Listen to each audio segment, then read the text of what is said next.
Hi again, this is Steve, Dichroic Glassman. Well, we're to the point on this panel, putting this triangle panel, putting a lead around it, this twisted drill bit looking lead that I made. Well, we don't have enough, as expected. So, definitely when you're making a window, and this is 26 inch by 26 inch by 26 inch. So you got about 90 inches. And lead only comes in 72. By the way, when you twist it down, well, I'm sure it could come longer because it comes on spools, but when you get it in a box looking like this, it's in a long box, it's 6-foot strips. So I'm sure you can possibly get it on a roll that could be endless, of course, but not this heavy-duty stuff. It only comes in 6-foot strips.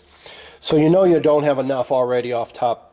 So make sure you get enough when you're buying your lead at your local stained glass distributor, or if you're buying by the box like I do, then it ain't gonna matter.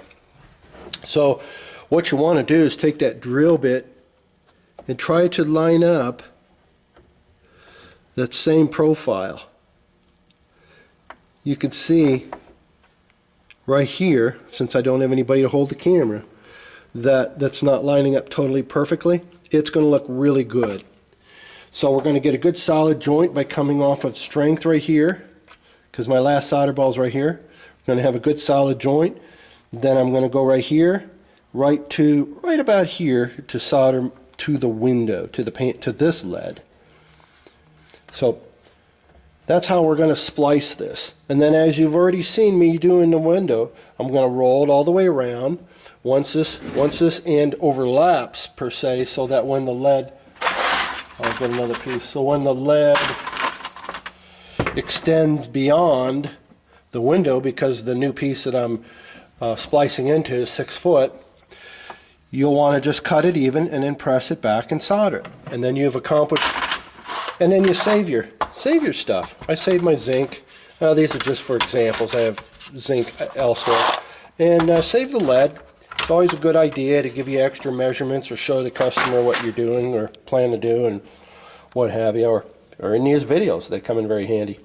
So all I got to do is accomplish about 13-14 inches out of this now long strip. Keep in mind when you twist this up, it also makes the strip, it seems like, a little shorter. I think maybe I'll measure it so I know that for a fact, but there ain't no doubt in my mind that it's going to shrink it. It might not be much, might only be a 1/2 inch to 1 inch, but just the same. Just all these kinds of things you want to keep in mind, especially if you're down to the wire. This is the top of the panel, and I have specific places where I solder my hangers to, which will be on the next video. And besides that, there's kind of a clever thing that I did just to think about. This is the top of the window going down. When I hang my hangers, I like them to be in the same exact location on both sides. Whether it's symmetrical or not, I still like it to end up the same. So I'll take my ruler, and chances are from here to here, in other words going like this, yep, right there. I'll do it with a ruler to make sure. But I put this break line in there so that that joint would be exactly the same as this. And you're going to see why the significance of that in the next video, where I place my hangers. I can't tell you, well, it'd be over 200 windows that I've repaired because they fell apart. People didn't realize where and how to make their hangers so that you can hang. Hangers, what's hangers? Just a little wire assembly that I'll put onto this panel so that this window could hang, because it doesn't get framed. This decorative solder is the framing, so to speak. This window is so strong in its design without a wooden oak frame. The wooden oak frame would just hurt the element. This just adds to the ambiance of it, especially when you got a beautiful oval window with a hummingbird or a rose or a flower. This is really flowery, floral, very feminine, this twisted lead. Although the size of this, it's very masculine because it's really big lead. So you kind of satisfy both ends at the same time of not only having that strength, the big bold look, but also it's got a very nice effect to it, very soothing effect. It's all about creating your glass so that others like your glass because there's so much glass out there, what makes your glass stand out? For me, it's the dichroic glass elements. I'm the only one in the world right now doing a full bevel, full view dichroic bevel. In other words, all the way back to back, side to sides, all dichro, versus these bevels you see out there where only just a little flat table is done. Just a little area, 1/2 an inch. This one would be a 1/2 an inch by 1 inch. But yet you're paying the comparable of having the whole bevel done. Pretty expensive when you, if you actually knew what you're paying for those little bevels, it'd amaze you. Anyway, I got sidetracked. You know me. I talk a lot on all my videos. So excited to share what I know, or what I believe, or what I think. And hopefully some of them rub off and they might be of value to you. Otherwise, just another one of those guys that drive you nuts, right?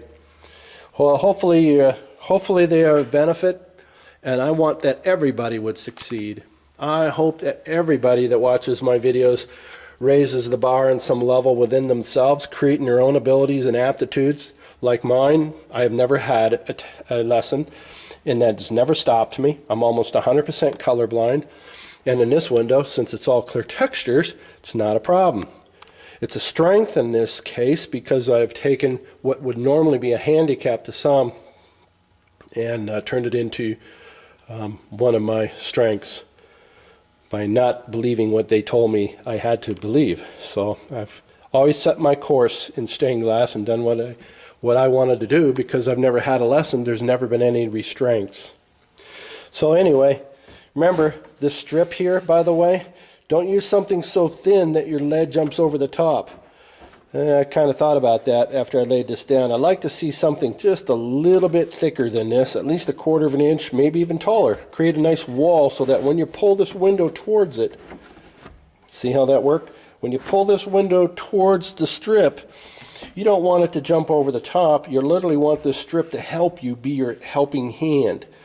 So as you pull the window toward it, relying on the weight of the window to hold it tight up against the stick because it's heavy enough and it's going to create enough drag and friction on your top so that it doesn't just fling away, you should be all right.